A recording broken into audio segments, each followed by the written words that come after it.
ዝምተኛ ሰዎች ያሏቸው ጥብቅ ባህሪያት ምን ይመስላሉ? በዝምተኛ ሰዎች ላይ ምን አይነት ባህሪ አሉ? የሚሉትን በደንብ ረጋ ብላችሁ ከተከተላችሁኝ እያንዳንዱን ከነማብራሪያቸው የማሳያችሁ ይሆናል። ረጋ ብላችሁ መከታተላችሁን አትዘንጉ።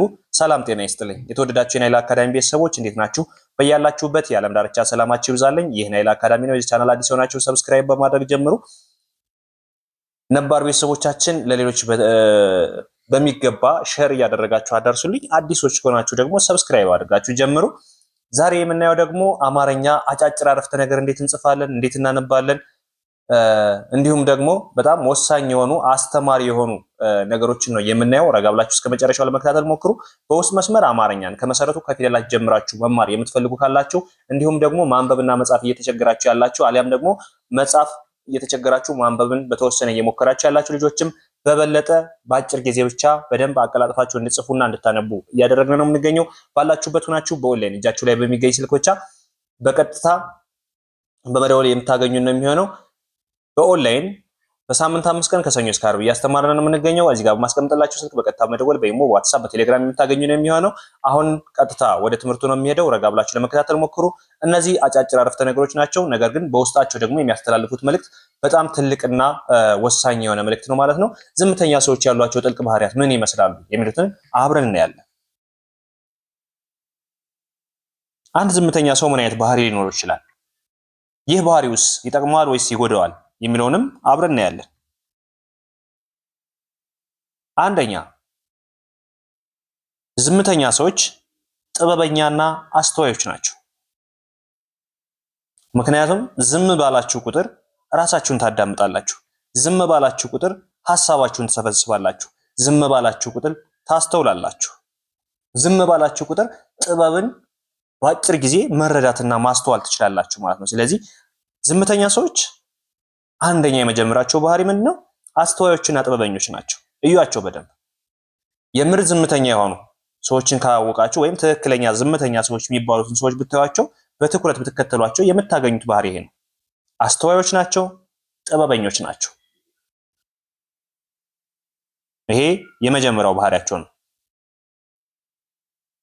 ሁለተኛው፣ ዝም ስትሉ መስማትን ትጀምራላችሁ። አንድ ጥበበኛ ሰው ወይም ዝምተኛ ሰው ዝም ሲል ምንድነው የሚያደርገው?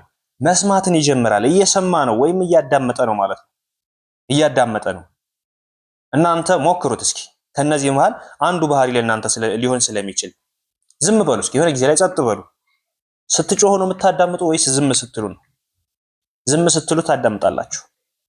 ስትናገሩ ብዙ ነገር ታጣላችሁ። ስለዚህ ዝም ብላችሁ መስማትን ልመዱ። በዛ ዝምታ ውስጥ ትልቅ ስሜት ታገኛላችሁ። ራሳችሁን ትመለከታላችሁ። ከዛ ጫጫታ ውስጥ ትወጣላችሁ። በዛን ሰዓት ዝም ስትሉ ራሳችሁን ትጠይቃላችሁ። ዝም ስትሉ ያልታያችሁን ነገር ታያላችሁ። ስለዚህ ዝም ስትሉ መስማት ትጀምራላችሁ። ሶስተኛ፣ ስለ ህመማቸው ምንነት ለይተው ያውቃሉ። ዝምተኛ ሰዎች ስለ ህመማቸው ምንነት ሳይቀር፣ ምክንያቱም ውስጣቸውን ነው ቀድሞ የሚረዱት። ዝምተኛ ሰዎች ውስጣቸውን ያያሉ።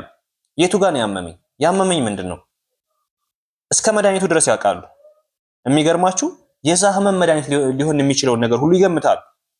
ይሄ ህመም ያመመኝ ከዚህ ጋር ነው፣ እንደዚህ ነው።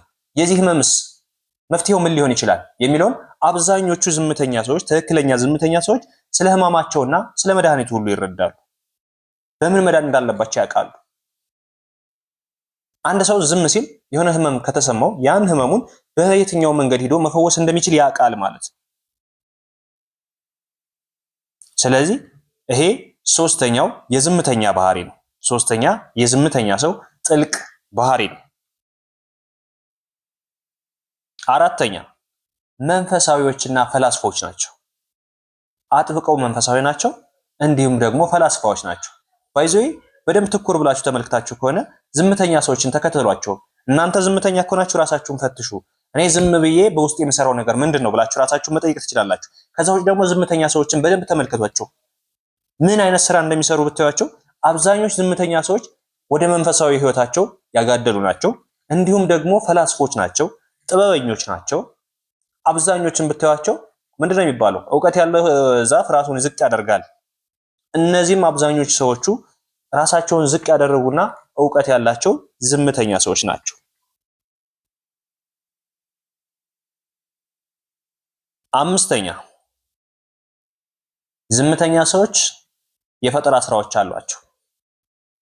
ዝምተኛ ሰዎች የፈጠራ ስራዎች አሏቸው ብዙ አይነት።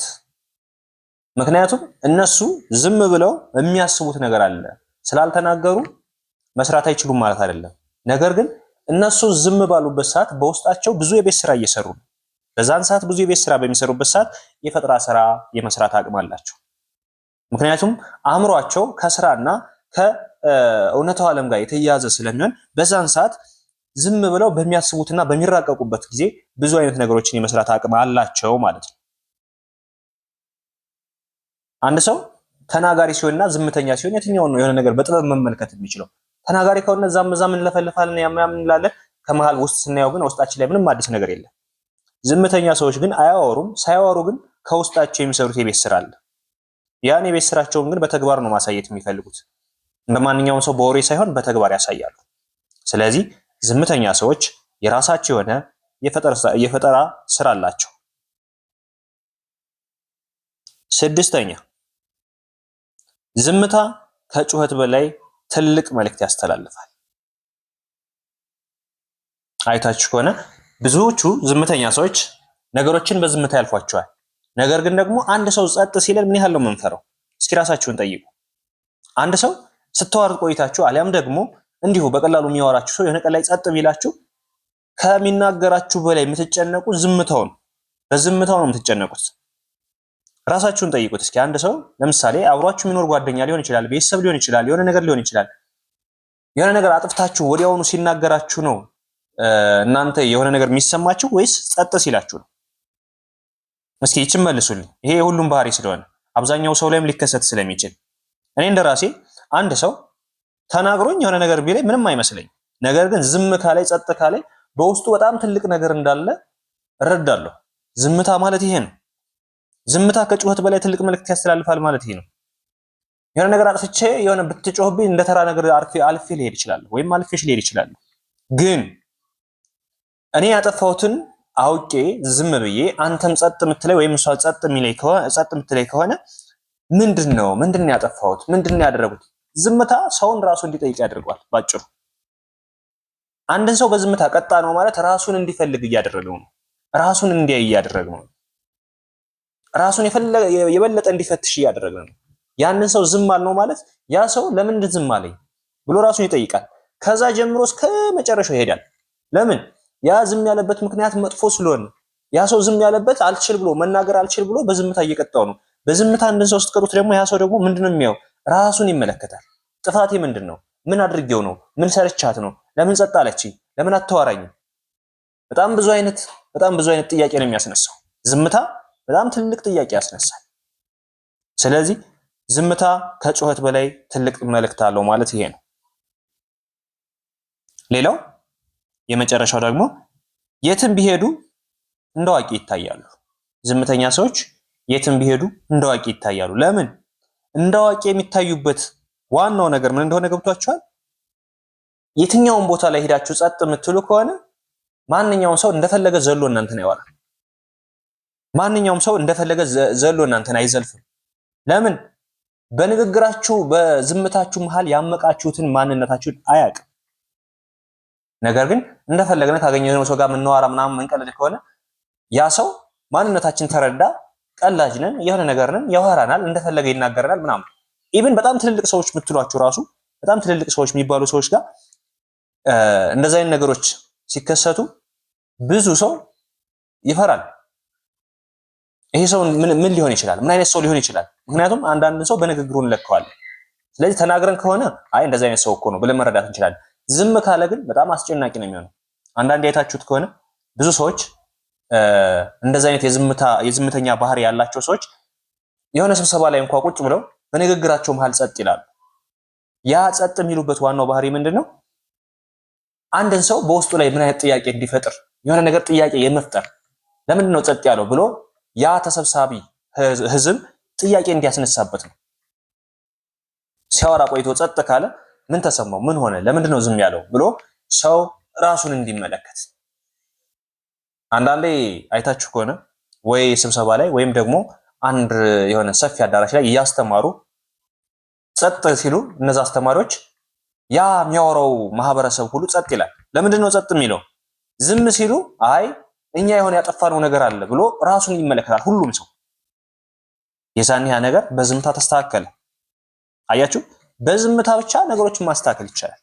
ዝም በማለት ብቻ በጣም ብዙ አይነት ጥያቄ ማስነሳት ይቻላል። ስለዚህ ዝምተኛ ሰዎች ያሏቸው ጥልቅ ብቃት እነዚህ ናቸው። እነዚህንና መሰል አስተማሪ ነገሮችን የምትፈልጉ ከሆነ ይህንን ቪዲዮ ላይክ፣ ሼር እያደረጋችሁ ለሌሎች አዳርሱልኝ። እንዲሁም ደግሞ ለዚህ ቻናል አዲስ ከሆናችሁ ሰብስክራይብ በማድረግ ተባበሩኝ። ከዚህ በተጨማሪ ደግሞ አማርኛን ከመሰረቱ ማንበብና መጻፍ የምትቸገሩ ካላችሁ ባላችሁበት ሆናችሁ በኦንላይን እጃችሁ ላይ በሚገኝ ስልክ ብቻ በኢሞ፣ በዋትስአፕ፣ በቴሌግራም በሳምንት 5 ቀን ከሰኞ እስከ ዓርብ በግሩፕ ወይም በግል አማርኛን፣ እንግሊዘኛ፣ ሂሳብንና ሌሎችም ተዛማጅነት ያላቸውን ቋንቋዎች በማስተማር ላይ እንገኛለን። እናንተም የዚህ ድል ተካፋይ ትሆኑ ዘንድ እዚህ ጋር በማስቀምጥላችሁ ስልክ በመቀጠል በመደወል ትምህርታችሁን መከታተል ትችላላችሁ። አብራችሁኝ እስከዚህ ሰዓት አክብራችሁና ወዳችሁ የተከታተላችሁ ያላችሁ እህት ወንድሞቼ ከልብ አመሰግናለሁ። በሌላ ክላስ ከምንገናኝ መልካም ጊዜ ይሁንላችሁ።